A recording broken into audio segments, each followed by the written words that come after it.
7 میں زائرین کی وین انڈس ہائی وے پر لگے کٹ میں جا گری۔ حادثے میں 20 افراد جاں بحق جبکہ 10 زخمی ہو گئے۔ جاں بحق ہونے والوں میں 8 خواتین اور 4 بچے بھی شامل۔ زخمیوں میں 2 کی حالت تشویشناک ہے جنہیں اسپتال منتقل کر دیا گیا۔ خیرپور سے زائرین لال شہباز قلندر کے مزار جا رہے تھے۔ منچھر جھیل سے پانی کے دریائے سندھ میں اخراج کے لیے 2 ماہ قبل کٹ لگایا گیا۔ وزیر اعلیٰ سندھ مراد علی شاہ نے اس معاملے کا نوٹس لے لیا ہے۔ ڈپٹی کمشنر جام شوروں سے رپورٹ بھی طلب کر لی گئی ہے۔ حادثہ کیسے پیش آیا، کس کی غفلت ہے، رپورٹ دی جائے۔ مراد علی شاہ کی جانب سے یہ کہا گیا کہ حادثے میں جاں بحق افراد کے ورثاء سے تعزیت کرتا ہوں۔ 7 میں یہ افسوسناک حادثہ پیش آیا جہاں زائرین کی وین انڈس ہائی وے پر لگے کٹ میں جا گری جس کے نتیجے میں 20 افراد جاں بحق جبکہ 10 زخمی ہو گئے۔ یہ افسوسناک واقعہ پیش آیا اور اس حادثے کے بعد علاقے کی فضا سوگوار ہے۔ جان لیتے ہیں ہمارے نمائندے آصف علی میمن ہمارے ساتھ موجود ہیں۔ آصف، بتائیے گا اس کٹ کو بھرنے کی ذمہ داری کس کی تھی اور کس نے اپنی ذمہ داری ادا نہیں کی؟ کون غفلت کا مرتکب ہے؟ مزید تحقیقات میں بھی سامنے آ جائے گا، آگاہ کیجیے۔ بالکل 7 میں ٹول پلازا کے قریب انڈس ہائی وے روڈ پر لگائے گئے کٹ کے مقام پر افسوسناک حادثہ پیش آیا ہے جس کے نتیجے میں خیرپور سے 7 آنے والے مسافر وین جو قلندر لال شہباز کے زائرین تھے، وہ مسافر وین میں سوار تھے، ان کی وین کٹ میں گر پڑی ہے جس کے نتیجے میں خواتین اور بچوں سمیت 20 افراد جو ہے وہ موقع پر ہی جاں بحق ہو گئے ہیں، جن کا تعلق ضلع خیرپور میرٹھ سے بتایا جا رہا ہے۔ جاں بحق افراد میں دلہا عرفان اور دلہن ثنا بھی شامل ہیں جن کی منت تھی کہ وہ قلندر لال شہباز پر حاضری دیں۔ منت کے لیے فیملی کے ساتھ 7 مزار پر زیارت کرنے آ رہے تھے تو حادثے کا شکار ہو گئے۔ اس حادثے میں 13 افراد زخمی ہوئے ہیں جنہیں 15 مددگار 7 اور اسسٹنٹ کمشنر 7 اقبال جندن کی نگرانی میں ریسکیو ٹیموں نے سید عبداللہ شاہ انسٹیٹیوٹ آف میڈیکل سائنس 7 منتقل کیا۔ حادثہ رات کے وقت اندھیرے کے دوران کٹ والے مقام پر پیش آیا جہاں پر اس وقت بھی کٹ کی گہرائی 25 فٹ ہے جبکہ اس سے 15 فٹ کے سے زائد جو ہے سیلابی پانی اس وقت بھی موجود ہے۔ میں آپ کو بتاؤں کہ یہ واقعہ جہاں پر پیش آیا ہے یہ کٹ بند کرنا نیشنل ہائی وے اتھارٹی کی ذمہ داری تھی، تاہم NH انتظامیہ اپنی ذمہ داری پوری نہیں کر سکی اور موٹر وے پولیس اور NH انتظامیہ کی غفلت اور عدم دلچسپی کے باعث یہ کٹ بند نہیں ہوا جس کے باعث یہ افسوسناک واقعہ پیش آیا ہے۔ اس سارے واقعے کا وزیر بتائیے گا کیا اب اس کٹ کو بھرنے کی کوشش کی جا رہی ہے اور دوسری جانب یہ بھی بتائیے گا کہ لاشوں کی آبائی علاقوں کو روانگی کب تک متوقع ہے؟ میں آپ کو بتاؤں کہ اس کٹ کو پر کرنے کے لیے اس وقت تک کوئی قدم نہیں اٹھایا گیا جس کے باعث تاحال حادثات کا خدشہ برقرار ہے، جبکہ جو 20 افراد جاں بحق ہیں ان کی لاشیں اس وقت سید عبداللہ شاہ انسٹیٹیوٹ آف میڈیکل سائنس 7 سے خیرپور کے لیے منتقل کی جا رہی ہیں۔ وزیر اعلیٰ سندھ نے بھی اس واقعے کا نوٹس لیا ہے۔ وزیر اعلیٰ کی ہدایت پر رکن قومی اسمبلی سکندر راہ پوٹو ہیں، یہاں کے مقامی مینے ہیں، وہ بھی اسپتال پہنچے ہیں جنہوں نے زخمیوں کی عیادت کی ہے اور ان کو مکمل طور پر خاطری کرائی ہے کہ واقعے کے ذمہ داروں کے خلاف سندھ حکومت ایکشن لے گی۔ جی بہت شکریہ آصف علی تفصیلاً اپڈیٹ کرنے کے لیے۔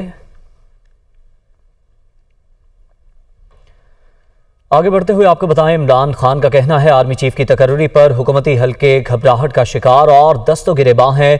وزیر آباد حملے کی FIR درج نہ ہونے کے ذمہ دار پرویز الہی نہیں۔ لاہور میں اپنی رہائش گاہ میں سینئر صحافیوں سے غیر رسمی گفتگو کرتے ہوئے PTI چیئرمین نے کہا سپہ سالار کے تقرر پر ہماری پالیسی دیکھو اور انتظار کرو ہے۔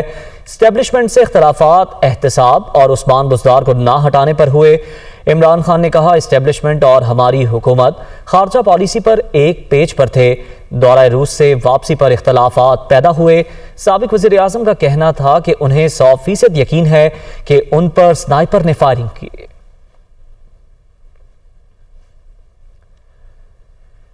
عمران خان نے کہا ہے کہ نااہل حکمران آرمی ایکٹ بدلنے کے خواہش مند ہیں، اس کا مقصد 30 سال کی چوری کو بچانا ہے۔ ملک تباہ کرنے والا شریف خاندان ملک کیسے ٹھیک کر سکتا ہے؟ سابق وزیر اعظم ہونے کے باوجود نامزد افراد کے خلاف FIR نہیں کٹوا سکا، ہفتے کو راولپنڈی پہنچنے کی تاریخ کا اعلان کریں گے۔ جو معاشی بحران آ رہا ہے، یہ جو آگے تباہی آ رہی ہے، حکومت کو تو سارا وقت اس کے اوپر زور دینا چاہیے، لیکن حکومت کیا کر رہی ہے؟ حکومت سب سے پہلے یہ کوشش کر رہی ہے کہ ان کے جو ان کی جو کرپشن کے کیس ہے وہ ختم کیسے ہوں. انہوں نے وہ جی عمران ہر کوئی شوشہ چھوڑتے ہیں, پروپیگنڈا کرتے ہیں کہ جی وہ گھڑی ہے. وہ گھڑی کے اوپر تو میں یہ کہہ دوں کہ میں ان کو امریکہ میں بھی اب کیس کر رہا ہوں, برطانیہ میں بھی کر رہا ہوں, دبئی میں بھی کر رہا ہوں. اور میں وہ اس لیے کر رہا ہوں کہ وہاں تیزی سے کیسز ہوں گے, اور انشاءاللہ یہ میں ان کو ایکسپوز کروں گا کہ یہ بلون چھوڑتے ہیں کہ جی دیکھیں اس کے توشہ خانہ ہو گیا اور فورن فنڈنگ ہو گئی اور میڈیا ان کے ساتھ مل کے اس کو اٹھاتا ہے کہ ملک ادھر پہنچ جائے گا جدھر ہم ڈیفالٹ کی طرف نکل جائیں گے. اور اس کے بعد میں نے ایک اور چیز کہی تھی کہ جو نیشنل سیکیورٹی ہے, ملک کی سلامتی ہے, وہ داؤ پہ لگے گی. مجھے خوف یہ ہے کہ انہوں نے ملک سے بھاگ جانا ہے, کیسز اپنے معاف کروا کے معیشت سے سنبھالی نہیں جانی, انہوں نے ملک سے باہر بھاگ جانا ہے. اور اس لیے جو سارے کام کر رہے ہیں اپنے کیسز ختم کروانے کے لیے جو کر رہے ہیں, اپوزیشن کو دیوار سے لگا کے ہمارے اوپر کیسز, یہ جو قاطعانہ حملہ میرے اوپر کیا ہے ان کی ذمہ داری ہے. اور یہ جو اب قانون بدل رہے ہیں, آرمی ایکٹ بدل رہے ہیں, صرف ان کا ایک مقصد ہے کہ کسی طرح ہم آرمی چیف بھی وہ لے آئیں جو ہمارے ایجنڈا پہ کھڑا ہو جائے, جو ہمیں تحفظ دے. ان کو 40 سال سے جانتا ہوں, انہوں نے آج تک ملک کے لیے کوئی فیصلہ نہیں کیا. ان کے سارے فیصلے ہوتے ہیں اپنی ذات کے لیے. قوم یہ بتانا چاہتی ہے کہ یہ جو لوگ 30 سال سے ہمارے اوپر مسلط ہوئے اور لوٹا انہوں نے, قوم اب ان کو نہیں ایکسپٹ کرتی. میں پاکستان کا ایکس پرائم منسٹر FIR نہیں درج کروا سکا کیونکہ وہ طاقتور ہیں. میں انشاءاللہ جو پلان کر رہا ہوں, اور میں سیٹرڈے کو اناؤنس کروں گا کہ کس دن میں نے پنڈی پہنچنا ہے. سپریم کورٹ میں عمران خان کے خلاف توہین عدالت کیس سماعت کے لیے مقرر چیف جسٹس عمر عطا بندیال کی سربراہی میں 5 رکنی لارجر بینچ آج سماعت کرے گا. گزشتہ روز عمران خان, وکیل بابر اعوان اور وکیل فیصل چودھری نے سپریم کورٹ میں علیحدہ اپنے جوابات جمع کرائے تھے. دوسری جانب وزارت داخلہ کی جانب سے PTI کے مختلف رہنماؤں کے ٹویٹس, اخباری تراشے اور 25 مئی کے احتجاج کے دوران کے مختلف ویڈیو کلپس جمع کروائے گئے ہیں. اسلام آباد ہائی کورٹ نے PTI کے ممکنہ دھرنے کے خلاف درخواست کو تحریک انصاف کی طرف سے دھرنے کے اجازت نامے کی درخواست کے ساتھ یکجا کر دیا. دونوں درخواستوں کی سماعت ایک ساتھ ہوگی.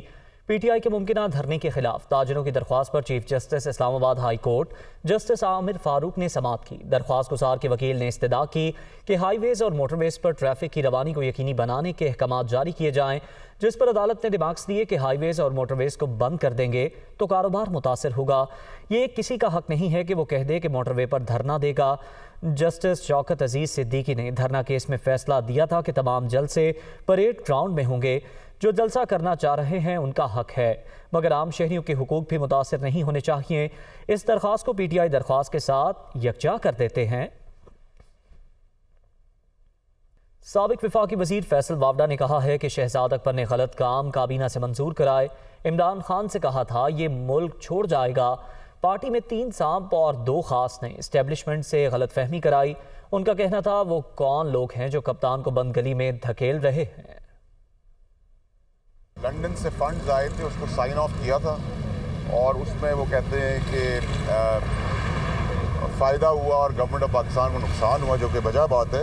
شہزاد اکبر صاحب نے پریزنٹیشن دی تھی, وہ فنڈ جو تھے 190 ملین پاؤنڈ تھے, جو کہ میرے خیال سے 30 ارب روپے بنتے ہیں. یہ بلا وجہ ایک غلط کام کابینہ سے کروایا گیا, اور اب کیونکہ شہزاد اکبر صاحب یہاں موجود نہیں ہیں, اور یہ بات کابینہ کے اندر ہی میں نے میٹنگ میں کہا تھا, اگلی میٹنگ میں جب میرا اور شہزاد اکبر صاحب کا جھگڑا ہوا تو میں نے عمران خان صاحب کو اس وقت بھی کہا تھا کہ یہ ملک چھوڑ کے چلا جائے گا. میں تو عمران خان صاحب کو اس وقت بھی بچا رہا تھا کہ غلط لوگوں کے اوپر ٹرسٹ نہ کریں, اور آج بھی وہی کام کر رہا ہوں اور آگے بھی وہی کام کرتا رہوں گا. یہ جو مارچ ہونے والا ہے یہ خونی مارچ ہوگا, اس میں خون ہی خون ہوگا. تو میں نے غلط کیا کہا, اور وہ سب کچھ ہو گیا. ایک عمران خان صاحب کی محبت ہے جس پہ لوگ ان کے ساتھ کھڑے ہوئے ہیں, اور ایک PDM کی نفرت ہے جو ان کے ساتھ کھڑے ہیں.